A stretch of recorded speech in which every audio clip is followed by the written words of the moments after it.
Welcome back, YouTubers, to my channel for the everyday life of an Aspie. If you're following me and you're new to my channel, I'm Aspie. I'm all about creating mental health and awareness, sharing my life stories with Asperger's syndrome, OCD, and the like, along with tips and advice along the way, hopefully to help you manage your everyday personal struggles, your mental health, or whatever it may be. Just to bear in mind, also for some of these tips and advice I give you is based on either A, my life experiences, or B, some of the treatments that I feel is right for me to do, and hopefully, even though I felt it was right for me to do them, that it will work for you as well as for me. If not, then disregard it or try and continue the protocol of it and see how you go, because obviously it's not a quick fix just for a straight day. If you were looking for a quick fix, not everything happens in a day, obviously, as we know, and there's no magical cure. It's just a matter of keeping ourselves safe and actually being fit, healthy and strong.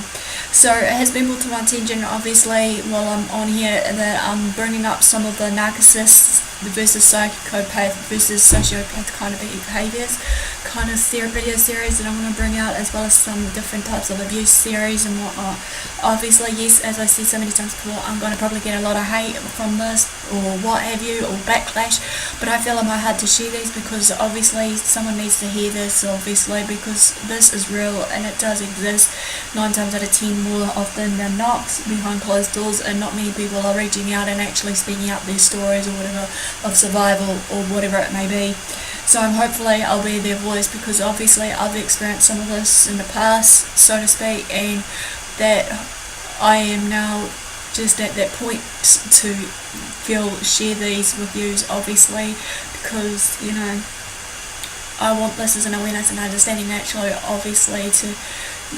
be able to be your guys' motivator, encourager, advocate, or what have you. So this one's obviously going to be called the cycles of violence. So this one's going to be really short and brief, just to bear in mind. Also, as a disclaimer, as always, I'm no medical doctor, so if you see any of the warning signs that rings alarm bells as I share these delicate topics right now, do seek help for yourself and keep yourself safe and whatnot, be it in your mental state versus your physical state, because I don't forever condone self-harm. So this one, obviously, of the term cycle of violence, however, is frequently used to describe the typical 3-phase pattern that is illustrated on the wheel that I am showing to you all of an abusive relationship that you may be in with your partner. There are the 3 phases that repeats over and over again for the victim and the batterer, as you can see. So if any of this sounds familiar, maybe sit down and think about what you need to do for yourself, obviously, because we can't always make excuses for the bully, or in this case the abuser. Obviously we need to stand tall and strong.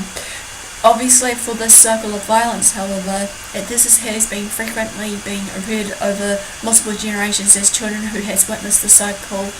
of abuse or violence far more likely to repeat the abusive behaviours and or victim responses that they may have witnessed when they enter into their own relationships later on. Most survivors of the intimate partner violence can instantly relate to the model that I've illustrated right now, to their own experience with their relationship. So obviously this is one that they may have experienced, as shown. Okay, and then there's another model I want to share with you all, and this one's basically the power and control wheel. Most of organisations worldwide that helps victims of domestic violence and abuse and whatnot use this model when working with certain individual survivors, and groups, to initiate discussions about some of the single incidences and the highlighted repetitive nature of the abusive relationships. Once the survivor recognises the pattern of the abuse in that relationship, they can obviously be advocated out frequently to turn to this wheel to more deeply explore less obvious forms of indirect violence frequently experienced in abusive domestic violence relationships. Working with these survivors of violence with these models, however, is often intense, and great care needs to be taken. However, if the survivors needs to speak with someone after an individual advocacy, maybe appointment, there should be a therapist or someone that is specially designed in that field to discuss further on with the individual or in the group, so that hopefully they can feel safe, and hopefully when they do share their stories or whatnot, that they're not going to feel like they're being judged or whatever it may be, because at the end of the day we know that we need to feel safe, happy, free and whatnot. We all deserve to be loved, wanted and everything else. So obviously this one ends on this front, so thanks for your support, for watching. Obviously give me a like for some support and engagement, comment below, feel free to share these around as I said, because obviously these do need to be shared around, because you need to create an understanding and awareness, and obviously